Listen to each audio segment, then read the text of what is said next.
student loan debt forgiveness, free community college, Pell Grants for short-term programs.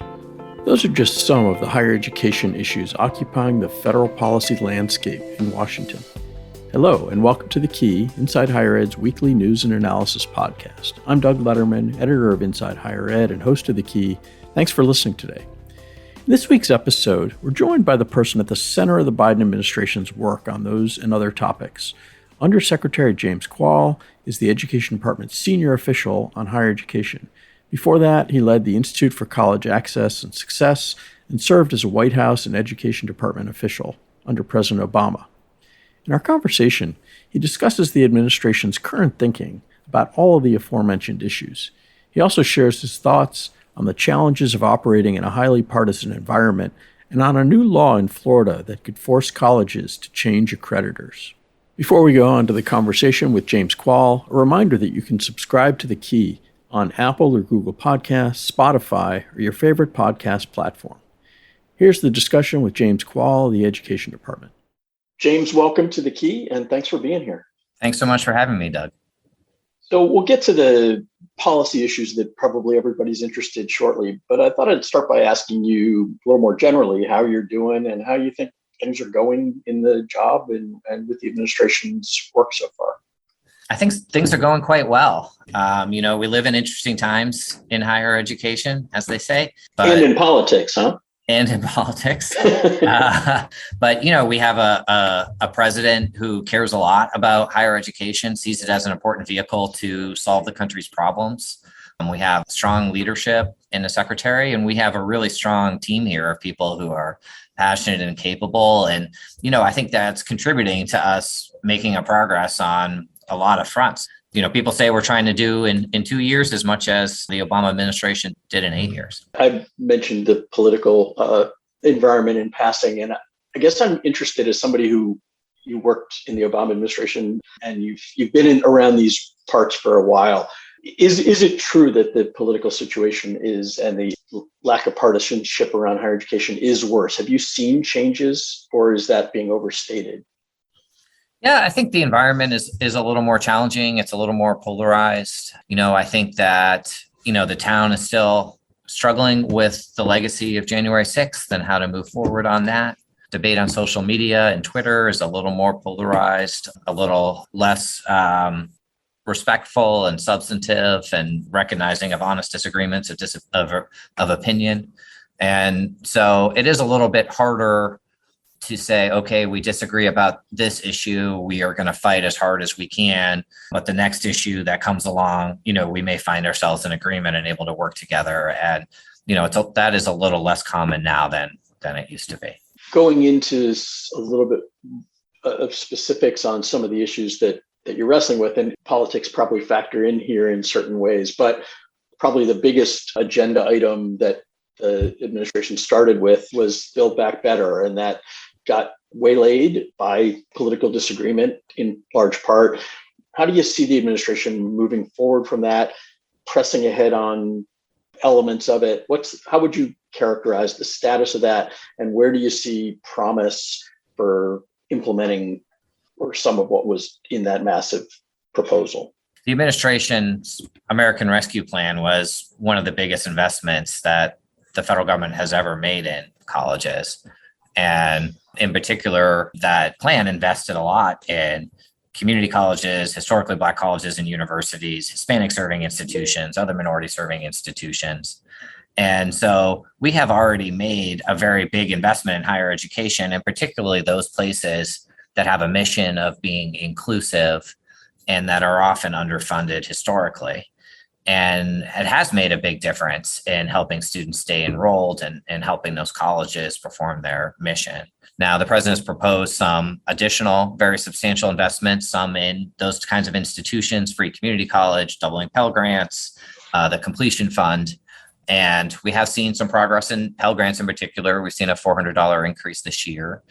And, my hope is the folks at the end of the street will see the wisdom in some of these other ideas. In the meantime, we're really focused on the things we can do with our authority. And, I think we have a lot of projects going that we are authorized to do, that we have the funding to do. And, day to day, that's where our focus is. One of the issues that there's questions about how much authority the administration has is around student debt. The administration has canceled debt for many thousands of students in specific situations or in areas where the administration clearly believes it has the authority, often related to those who were at failed for profit colleges. There's this larger question, and this is an area where you've taken heat from the left rather than the opposition we talked about before from Republicans, of how much authority you have to engage in wide scale, wholesale debt forgiveness. I've heard different things about the administration's purported authority to engage in that kind of policy, with some Senate Democrats asserting that it can absolutely do that and is choosing not to. What can you tell us about the administration's sense of that, and how are you looking at debt cancellation and forgiveness broadly? That's something that we're still working through. And of course, we're working closely with the White House and the Department of Justice to understand the scope of our authorities there. And, it's not I think sometimes people think it's an on-off switch or something like that. And in fact, when we have authority to act, it requires a lot of analysis about what our policy goals are and what our evidentiary support is, and is that connected with the intent of the statute. So these are not easy questions. In the meantime, we're working really hard to get relief to people that are entitled to it. And one of the things we found when we got here was a lot of people who are eligible for loan forgiveness were actually not getting it.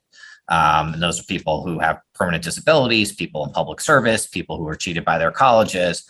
Secretary has now canceled 750,000 of those debts. Those cancellations were done in their entirety. Those are policy improvements that we hope will be long lasting and serve students for quite some time to come. So we're working really hard where we do see clear authority to make sure that we're helping as many borrowers as possible.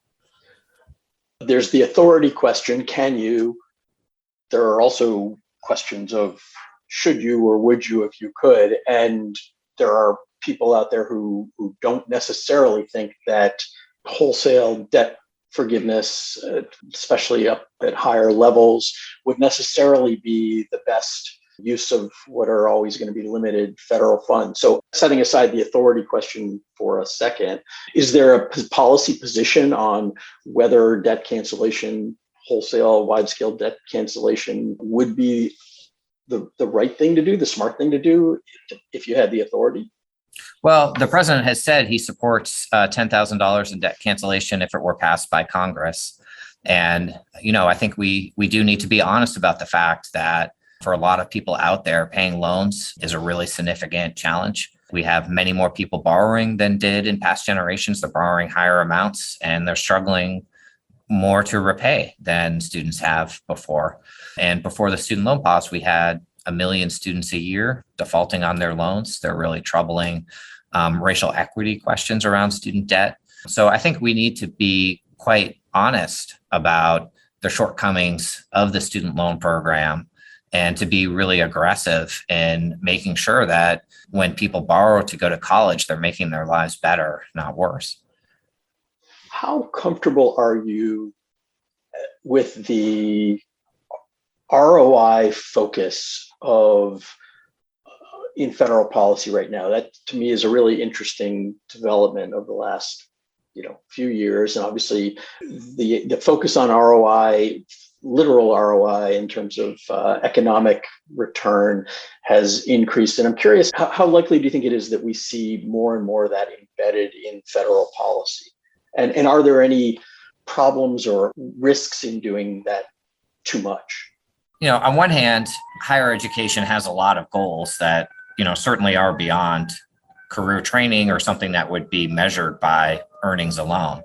And if you spend some time with the college scorecard data, for example, you can find plenty of examples of colleges that are excellent at their mission, but their mission doesn't necessarily include producing graduates who earn high rates. So I think we need to be very cognizant of the fact that one of our goals is to give access to all our students, not just those from high income backgrounds, opportunities of the full breadth of higher education. At the same time, we have come to accept student loans as, a very widespread tool for financing higher education. And people rely very heavily on debt for programs that don't pay off or maybe never intended to pay off economically. So I think we do need to grapple with the way our system of financing higher education very much assumes that individuals will get a substantial ROI that will allow them to repay their loans. And, that's often not the case. In the last couple of days, the Government Accountability Office issued a report examining whether agreements between online program management companies, OPMs, might violate federal rules regarding inappropriate incentive compensation when they share revenues based on student enrollment. Included in that report was a statement in the response from the department that it was looking at that issue. Is there anything you can share about the status of that review and how closely you're looking at the question of whether those revenue share agreements with college and universities might violate federal rules? There's a lot of interest in those agreements and how threatened they might be by schools that are operating and wanting to operate online. That is an issue we're studying. And, there have been news reports about particular programs that seem to have very high debts and leave students unable to repay their loans. I know there was a debate raging about whether OPMs tend to drive tuition up or not. That's something that we're looking at. And, of course, there is a cut and dry, there's a potential legal issue here too. So, we're taking a hard look at all of those issues. And, of course, our goal is to give students options that are high in quality, that are good investments. And that's going to be, kind of our guiding principle as we're working through the OPM issues. The OPM issues are related to larger questions around the role of online education. And we've obviously seen a significant increase the last couple of years by necessity in institutions engaging in online education.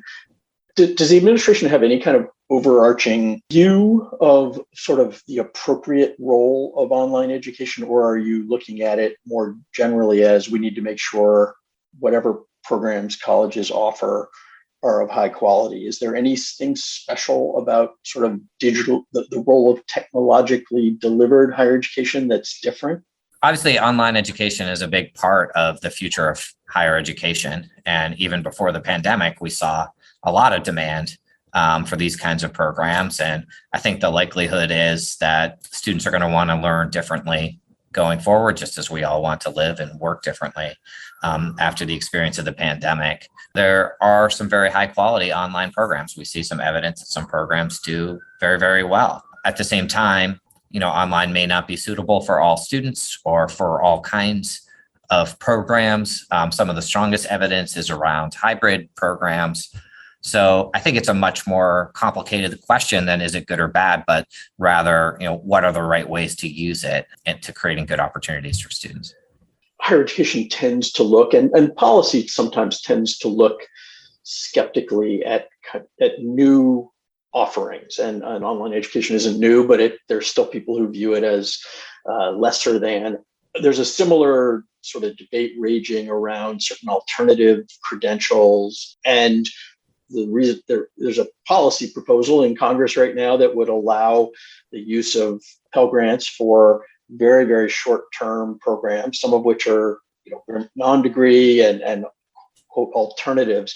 I'm curious if the administration has a point of view on the use of Pell Grants for very short-term programs, sort of short-term Pell, as we call it. I don't know if there's been a formal position, but I'm curious if there's anything you can share about that. A lot of these programs that are shorter than a traditional semester do have a lot of value. They don't all. You can see some that have very strong career outcomes. In other cases, some of these programs have disappointing graduation rates, especially for being so short, and don't necessarily produce high earnings gains. In some cases, there are equity issues when you look at who is sorted into the high value programs and who is not. So we do think there's a lot of potential here to invest in the high quality short-term programs. Of course, I've seen some colleges doing that with their American Rescue Plan funds in Chicago and Vermont and other places. There's a lot of funding coming through our workforce system and our career education system. And, Pell is another issue that people have suggested, and, could be some merit to that. And what we want to make sure is that we are funding, high quality programs with Pell dollars. So is that a decision that won't be made until legislation comes close to hitting the president's desk, conceivably? Is that when we would likely get some clarity on that question? I think we are talking through the different options and working with the evidence and sharing some of what we see privately with legislative staff. And that's likely where we'll be for the foreseeable future. Probably last question. This takes us a little bit outside formal purview of your office, but we've been seeing a real upturn in state legislation that addresses issues in higher education. And I don't know if there's any formal implications for the department, but I guess I'm curious whether you view some of the, call it activism that we've seen around critical race theory, all sorts of things, accreditation. We've seen legislation in Florida, and maybe that's got maybe more relevance to you. I'm curious, what do you make of the sort of state activity we've seen, and particularly this Florida legislation? You spoke a little bit earlier about, the increasing divisiveness in our society, and unfortunately, higher education does not seem to be immune from that. It certainly would be very short-sighted for policymakers to run the risk of jeopardizing the fundamental mission of higher education, which contributes so much to our economy and to opportunity for people. I think that it's really important that colleges and universities are places that are dedicated to the pursuit of truth, where everyone feels safe. And I wouldn't want politics to intrude on that. You mentioned the Florida accreditation legislation, and we're watching that very carefully. And if it appeared to us that there was an effort in Florida or anywhere else for institutions to change accreditors in order to avoid certain standards or to prevent accreditors from playing their quality assurance role, that would be of real concern to us. So we're looking at that very carefully. That was James Kvaal, Under Secretary of Education in the Biden administration, talking about some of the issues roiling the federal post-secondary policy landscape right now. You can hear a good bit of an on one hand this, on the other that approach in his answers, which reflects not only that many of the questions are being debated and decided right now, but also the volatile political environment that Kvaal spoke about. It'll be interesting to see how much the Education Department tries to get done before November's midterm elections, when the administration's margin for error could shrink if its control of Congress slips away. James Kvaal referred to the administration arguably trying to do as much in 2 years as the Obama administration did in 8. The clock on those 2 years is clearly ticking. That's all for this week's episode of The Key. I'll be back next week with a discussion about what we've learned about digital education over the last 2 years. I'm Doug Letterman, and until next week, stay well and stay safe.